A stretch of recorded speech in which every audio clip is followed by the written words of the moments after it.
ekonomi, kecacatan akan terjadi.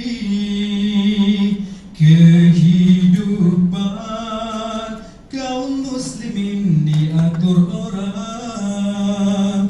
Lebih-lebih lagi jika tiada iman dan perpaduan,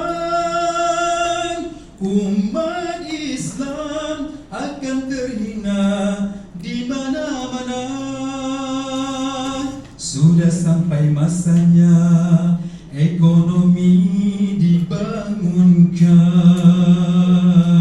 Kita sudah lama jauh ketinggalan.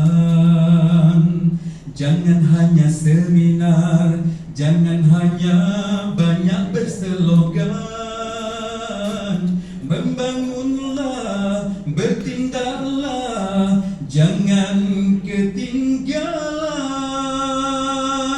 Marilah membangun selalu 3 peringkat ekonomi. Ekonomi fardu kifayah, komersial dan strategi.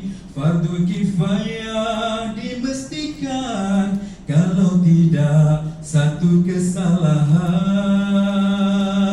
Ekonomi komersil elok diwujudkan. Yang strategi, lihatlah keadaan.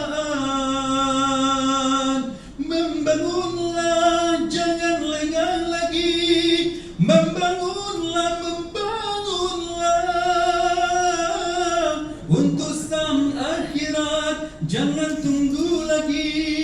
Bertindaklah, bertindaklah. Saham terbuka bila-bila masanya lagi. Inilah masanya untuk bertindak. Masya Allah. Sedikit sebenarnya memberikan semangat kita di hari ini. Dan berikutnya kita dengarkan laporan pertanggungjawaban LPJ yang disampaikan oleh Abang Zulhadi Usman.